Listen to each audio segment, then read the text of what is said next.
Tjedan cjeloživotnog učenja je nacionalna obrazovna kampanja koja na jednostavan način, na temelju izravnih obraćanja građanima, potiče ostvarenje ideje o promoviranju učenja i obrazovanja. Moja današnja gošća je Jadranka Krmpotić, ravnateljica Pučkog otvorenog učilišta Obris, i pričat će nam upravo o ovome. Dobro mi došli. Dobar dan, hvala i vama što ste me pozvali.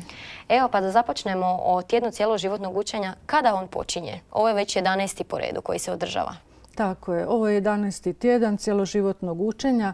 Započinje u ponedjeljak 2. listopada i traje do subote 8. listopada, odnosno nedjelje, 2017. godine. Evo vi to meni malo konkretnije, ja sam u uvodu kratko rekla, vi to sad meni malo opširnije ispričajte. Što znači konkretno cjeloživotno učenje, na što se to odnosi? Cjeloživotno učenje je zapravo jedan proces. Svjesni smo da u ovom vremenu koje je vrlo dinamično, znači u kome svi skupa živimo, učimo od samoga perioda vrtića, znači preko osnovne škole, preko svih ostalih vrsta obrazovanja koje završavamo. I jednostavno kada imamo tu sreću ili smo u toj akciji da smo uspjeli dobiti neko dobro radno mjesto, mi se stalno moramo doškolovavati, stalno nadograđujemo svoja znanja jer napredak tehnike, tehnologije, sva nova saznanja nas zapravo stalno vode naprijed. Evo, Pučko učilište Obris na ovome radi 7 godina. Kako je to izgledalo na počecima? Vjerujem da se puno toga promijenilo do danas. Da, imate pravo. Zapravo sam tjedan cjeloživotnog učenja je započeo još 1999. godine kao inicijativa UNESCO-a. Znači, to je bila jedna inicijativa koja je trebala pokrenuti ljude da aktivnije razmišljaju o tome da onog momenta kad su završili školu nisu završili zapravo i učenje, pa se evo taj proces kasnije nazvao cjeloživotno učenje. 2002. godine se prvi puta u Hrvatskoj pokreće jedna takva inicijativa i to od strane zajednice Hrvatske, znači zajednice pučkih otvorenih učilišta. A naša agencija za strukovno obrazovanje i obrazovanje odraslih je tu inicijativu obnovila 2008. godine od kada se ona kontinuirano odvija. Naše učilište, znači Pučko otvoreno učilište Obris, koje ima svoje sjedište u Požegi, a radimo i na lokaciji Pakraca i Osijeka, je već 7 godina uključeno u jednu takvu aktivnost. I kada pitate kako je to izgledalo u samim počecima, otvoreno da vam kažem, nismo ni sami znali od kud da krenemo. Kako ćeš ljude na nešto tako nagovarati? Koliko i kakve informacije pružiti javnosti? I iskreno rečeno, mi smo krenuli iz učilišta prema onim ustanovama, udrugama i organizacijama koje smo osobno poznali. Hodali smo s fasciklima, hodali smo sa reklamnim materijalima i ljude upoznavali o tome da je dobro da se uključe u ovu aktivnost zato što će sve više ljudi početi razmišljati, motivirati sebe, ohrabriti se, da li da sjedne u školske klupe ili da na neki drugi način nadograđuje svoja znanja. A vi znate da danas postoji puno načina da se znanja nadograde. Je li ih bilo sramota u tim počecima? Možda imaju neki stabilan, siguran posao i sad idu još nešto se nadoškolovati. Pa dobro govorite. Bilo je tu i nešto stida, nešto srama. Svega je tu bilo, znate. Međutim, situacija se jako promijenila u zadnjih nekoliko godina. U počecima su ljudi smatrali da je novac uložen u školovanje, ajde da tako kažemo, možda i nešto upitno. Nisu bili sigurni u što uložiti, u kom smjeru. Koliko će im se isplatiti. Da, koliko će im se to isplatiti.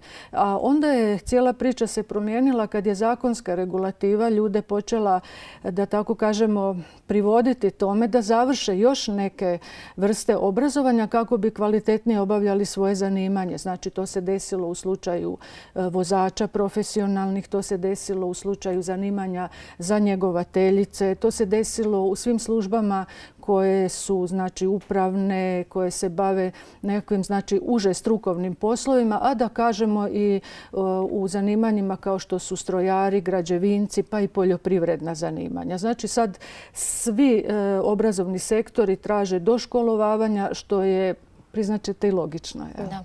Evo ovdje imamo dva pojma, formalno i neformalno obrazovanje. U čemu je razlika?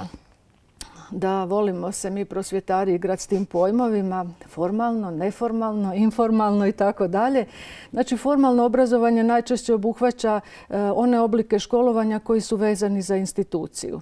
Ne najčešće, već zapravo obavezno. Svaka institucija, znači škole, učilišta, pučka otvorena učilišta, bave se obrazovanjem koje je certificirano, odnosno ima rješenje ministarstva. Priznato je, znači, i završava javnom ispravom. Znači, to su isprave koje se mogu onda i evidentirati u elektronskoj radnoj knjižici. To je ta vrsta formalnog obrazovanja. To su sve vrste srednje škole, ali isto tako i stručna osposobljavanja koja su se nekad zvala tečajevi, danas se zovu stručna osposobljavanja ili stručna usavršavanja. I što se sad događa? Vi vidite i sami da se na internetu danas, znači putem tog načina obrazovanja, ljudi mogu i besplatno obrazovati, educirati. Postoji cijeli niz tečajeva na kojima vi možete pristupiti, ja ću sad reći u svako doba dana i noći, na svakom mjestu gdje se nalazite, da li je to naša kuća, naš dom, da li je to neka knjižnica, da li je to neka udruga ili možda u tramvaju se vozimo ili čekamo negdje u nekoj čekaonici, uzimamo pametni telefon ili neku drugu spravicu sa koje možemo, znači, pročitati informacije, obrazovati se na jedan neformalan način. Isto tako uzimamo novine, bilo online ili uzimamo u fizičkom obliku, čitamo neke informacije koje nam se uklapaju upravo danas u ono što mi radimo. Ili smo o nečemu razmišljali kako bi nadogradili neka svoja znanja.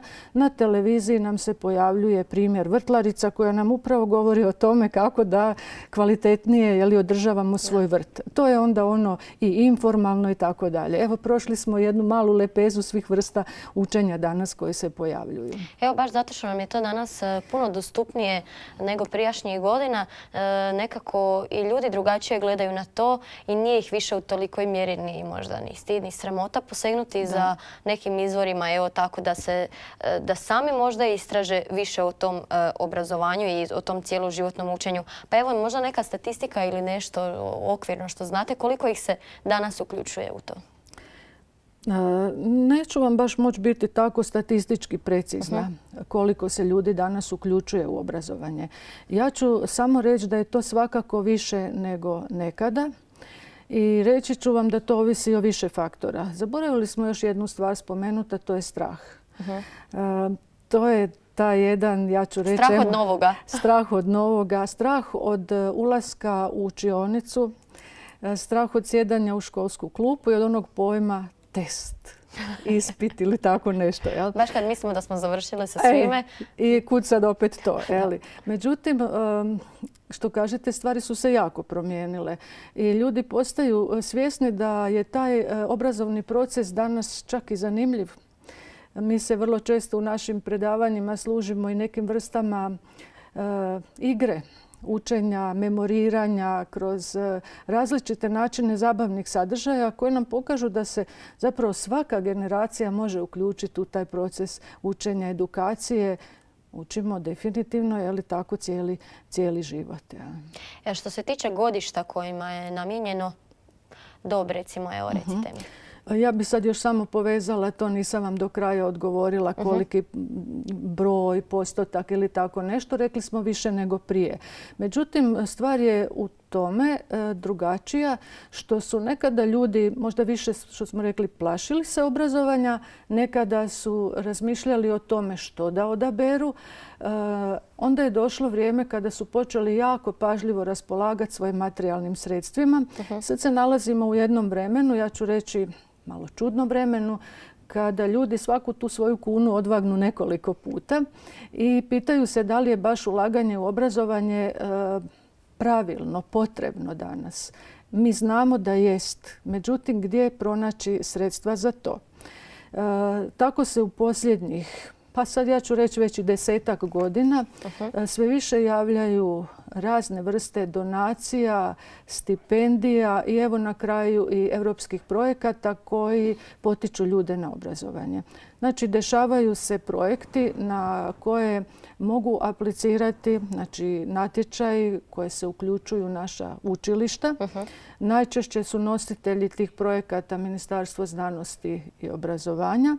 Međutim, se dešava sada da znači nakon perioda od možda 2 godine stanke se uključuju i Ministarstvo turizma i Ministarstvo rada i mirovinskog sustava. Znači sa jednim nizom projekata gdje možemo i mi prepoznaju potrebu za tim. Da, gdje mi možemo sami kao učilišta se javljati na te natječaje i školovati ljude. Sad po kom odabiru? Najčešće se mi kao učilišta orijentiramo na lokalne strategije, znači u kojima piše što je deficitarno u određenoj županiji, u određenom gradu, u određenoj jedinici lokalne samouprave. Osim toga, ta lokalna strategija se opet oslanja na republičku strategiju. Znači, ta naša zanimanja bi trebala biti ciljana. Mi obrazujemo ljude i za ovo područje u kome živimo, ali isto tako i za područje, znači mjesta gdje se odvijaju sezonski poslovi. To su, vi već znate, ugostiteljska i građevinska zanimanja koja su trajno deficitarna u Hrvatskoj. Tu je već jedna sad šira priča se povela. Tako da evo, ljudi su čuli za europske fondove, čuli su i za onaj prvi CARDS-ov koji su malo manje ljudi znali, pa su tu bili IPA projekti koji su nama kao učilištima omogućili da izgradimo infrastrukturu, da malo pojačamo kapacitete i opremljenost učilišta. A evo sada su došli i europski socijalni fondovi u kojima pronalazimo načine da osim što se mi kao učilište opremimo, ljudima pružimo obrazovanje iz nekih sasvim novih zanimanja koja, ja ću sad reći, do prije godinu, 2, 3, ne moramo uopće reći 10, ali reći ću i 2, 3 godine nisu niti postojala na tržištu. Znači, javljaju se i sasvim nova zanimanja, a mi kao učilište, ja ću sad reći naše učilište Obris, od 2006. smo uključeni u europske projekte, premrežili smo se u cijeloj Hrvatskoj. Premrežili smo se i sa učilištima u Europi. Proputovali smo u prošle 2 godine kroz program Erasmus Plus i kroz neke naše projekte iz programa IPE. Gotovo, ja ću sad reći gotovo sve zemlje Europe. Vidjeli smo kako se to tamo radi. Bili smo s jedne strane jako zadovoljni jer smo vidjeli da i mi kvalitetno radimo posao. Oni su dobili neke ideje od nas, mi od njih. Na neki način vidjeli smo da se svi nalazimo zapravo na jednom putu učenja koje je danas, eto ja ću reći sad, neophodno. Evo kad usporedite recimo Europu i nas, baš konkretno što se tiče zanimanja, koliko su slična, koliko su različita, što se traži recimo? Ono što je trend, ja ću sad nazvati,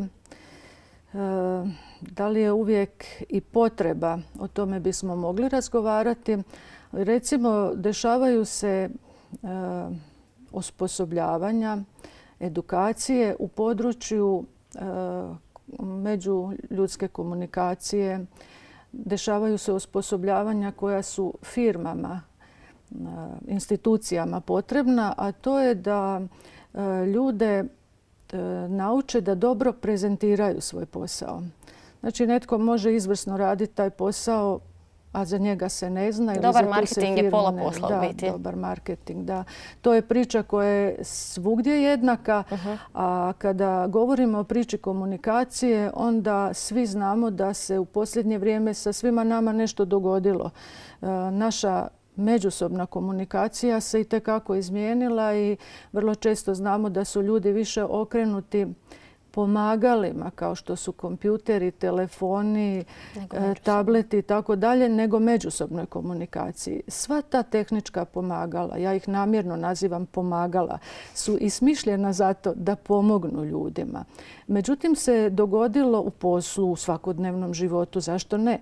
Međutim, se dogodilo nešto, a to je da su ljudi počeli sve manje međusobno komunicirati, koristiti svoje ljudske resurse, koristiti sebe kao biće koje jednom ljudskom toplinom najbolje prenosi informacije koje treba prenijeti.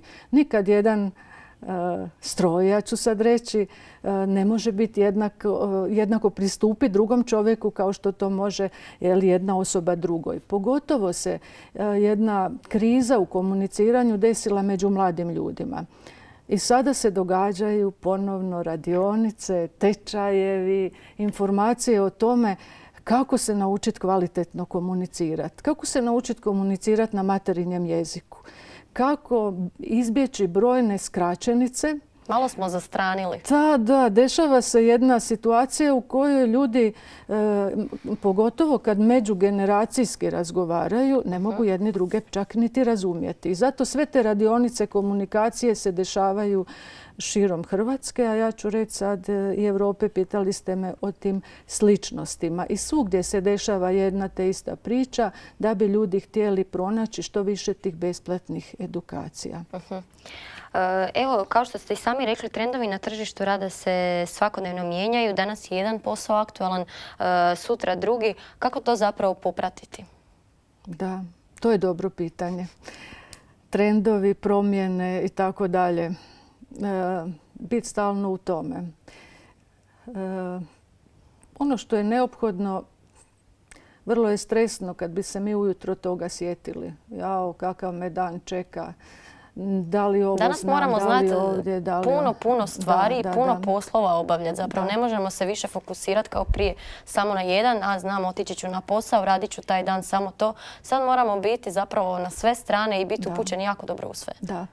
Evo vidite, zato se danas govori o upravo ovome što smo mi već više puta dotakle, a to je da osim tog formalnog obrazovanja, ljudi su stalno uključeni u neke obrazovne procese. Znači, oblik pismenosti, informatički oblik pismenosti je danas neophodan, ja ću sad reći, na gotovo svakom radnom mjestu. Pa eto, ako se hoćemo dalje informirati kod kuće, potrebna je ta informatička edukacija i kod kuće. Potrebno je, vi danas kupite neki novi kućanski aparat. Dobro je izvaditi upute i pročitati ih. Osim toga, i kada se nešto pokvari, uvijek nas svako pita jeste li pročitali dobro upute, tako dalje. Te upute su zapravo vrlo jednostavne. One su namijenjene za obične ljude. Samo treba imati sad tu jednu svoju osobnu disciplinu, jedan red u tome da se svemu pristupi na odgovarajući način. Zapravo sve edukacije danas i one koje mi priređujemo, mi ćemo u ovom tjednu cjeloživotnog učenja u našem učilištu prirediti edukaciju o toj čuvenoj komunikaciji o kojoj govorimo. Govorimo o jednoj priči ozbiljnog pristupa, ali s druge strane i jednostavnog pristupa. Razbijamo ljudima iluziju straha od učenja i od škole. Jednostavno kako da kažem, to treba prihvatiti kao jednu normalnu situaciju. Kao sastavni dio života. Sastavni dio života, da. Upravo to. Evo, recite mi konkretno vaše učilište, malo mi ga predstavite i recite mi s kojim zapravo programima se sve bavite, što nudite ljudima? Znači, naše učilište i zapravo samim pojmom edukacije, samim obrazovanjem ljudi bavi se od 2003. godine. Kada smo krenuli u nekom periodu kada još nije postojao ni zakon o obrazovanju odraslih, znači radili smo kao obrt. 2007. godine registrirali smo učilište i zapravo smo se orijentirali prema potrebama ljudi. Malo smo, što se kaže, promotrili oko sebe i pogledali što je to što je danas neophodno. I sami smo se iznenadili kada smo konstatirali da velik broj ljudi nema završenu niti osnovnu školu i da je to jedna struktura ljudi koja je možda malo iskrivena u društvu i započeli smo i sa jednom takvom kampanjom, pa želim naglasiti da i dan danas Republika Hrvatska financira obrazovanje odraslih za osnovnu školu i ljudi se znači slobodno mogu prijaviti. To je danas nešto što je vrlo jednostavno završiti. Osim toga, primijetili smo da, evo kao što sam vam rekla, u zanimanju vozač ili prodavač su se promijenile neke zakonske regulative, pa smo počeli školovati ljude za ta zanimanja, jer sve više ljudi se bavilo, recimo, opet spominjem poslom prodavača ili vozača, da nisu imali završenu tu školu. Smatralo se nekako da to svi mogu. Sada se tu stvar promijenila. Zatim su se ljudi krenuli upisivati na prekvalifikacije. Ili, bolje rečeno, svi oni koji su imali 3. stupanj s vremenom su utvrdili da ako žele ili dalje se školovati, upisati fakultete ili raditi na radnim mjestima kao što su znači, kancelarijski poslovi, upravi, u gradu, bolnici recimo negdje, oni trebaju vojsci, policiji, sudstvu imati završenu 4-godišnju školu, mi to kažemo 4. stupanj. Tako su se ljudi počeli uključivati u ta zanimanja, a mi smo... To se prije nekada zvalo večernje škole. Da, dobro govorite. A mi smo ishodno tome onda i razvijali naša zanimanja. Tako da danas ako kažemo da smo počeli od 10 ili 20 pa došli do 50, sad i više zanimanja, naravno da ih ne radimo sve u istom vremenu. Radimo onu školsku godinu prema potrebama koje su se ukazale te godine. Večernja škola je jedan pojam koji ljudi nekad onako i duhovito shvaćaju. Međutim, ako znalo čovjek se da kratko radi, traje, u nekom brzom roku se završi ta zadnja kao godina. To je istina. Međutim, manje ljudi možda zna da je i zakon propisao da je u obrazovanju odraslih školska godina u pola kraća. Znači, to je sam zakon propisao. Nastavni sadržaj uvijek i nisu kraći, ali su prilagođeni odraslim ljudima koji svakako u startu imaju drugačiji temelj nego što to imaju djeca koja nemaju niti životnog niti radnog iskustva. Tako da i zbog toga je to tako. Nije to samo skraćeno zato da oni prije izlete iz razreda. Da. Osim toga, vidimo ovdje ima, nakon što taj 3-godišnji, 4-godišnji program, imaju još stručna osposobljavanja za mnogo poslova.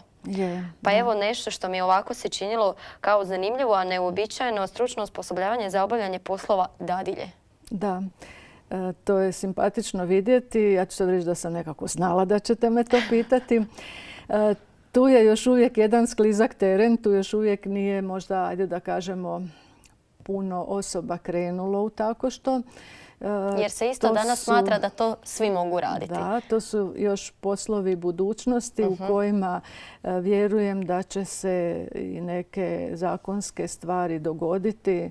Ja ću sad reći ovako kao žena, možda će se i neke olakšice dogoditi za one koji će se tim poslom baviti, da mogu lakše i hrabrije ga pokrenuti. Ali to je svakako nešto što je potrebno.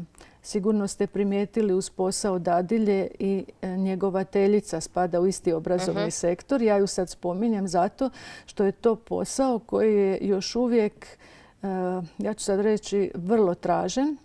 To je posao za koji znamo da će se u budućnosti sve više tražiti zato što smo inače nacija koja stari, pa to je jedan trend u Europi. Tako manje možda mladih se dešavalo u nekim godinama, djece rađalo jednostavno rečeno. I sam način rada je obitelji i odvojio. Znamo da vrlo rijetko danas mladi i stari i žive zajedno pod istim krovom i dešava se situacija da netko o starijim osobama treba brinuti, pa nekada i 24 sata.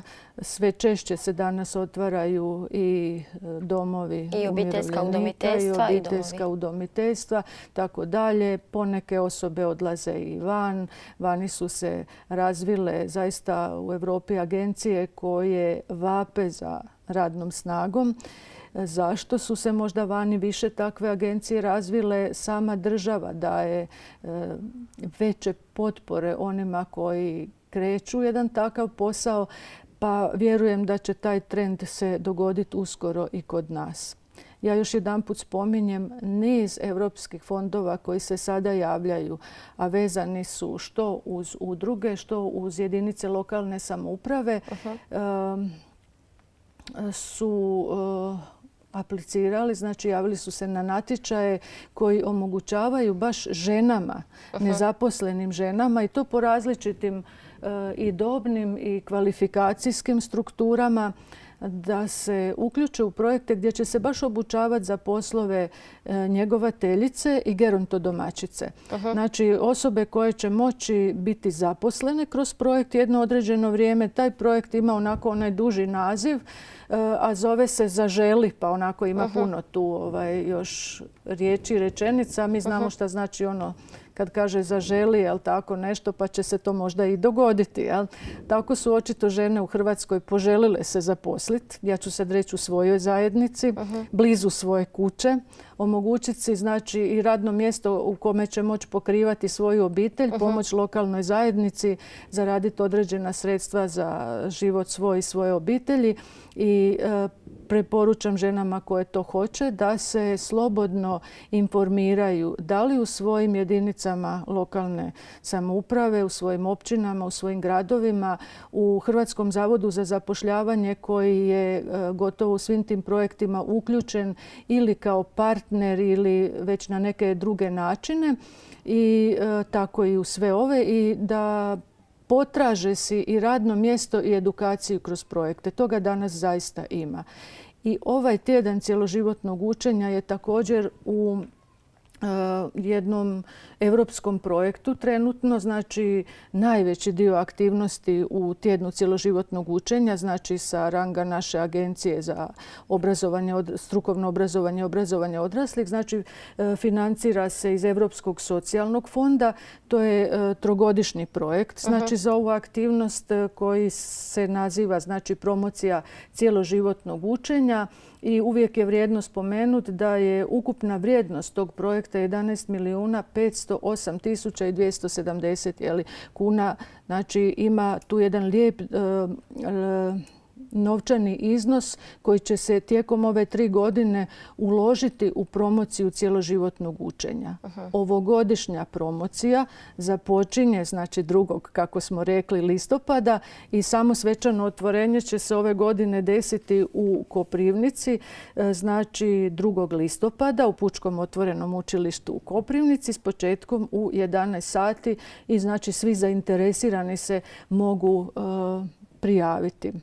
Nekada u cijeloj Hrvatskoj moglo se možda nabrojati par desetaka aktivnosti. Prošle 2016. godine je bilo registrirano 660 aktivnosti koje se pojavile nakon tjedna cjeloživotnog učenja sa slikama, naslovima i aktivnostima koje su se desile zapravo u cijeloj Hrvatskoj.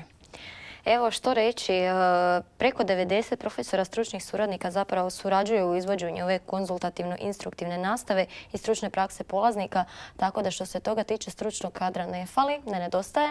Ne nedostaje, uvijek ih ima, da. Ja se nadam da su naši gledatelji pomno slušali i zapratili i evo da će se možda u skorijem vremenu i odlučiti za nešto od toga i evo baviti se zapravo cjeloživotnim obrazovanjem.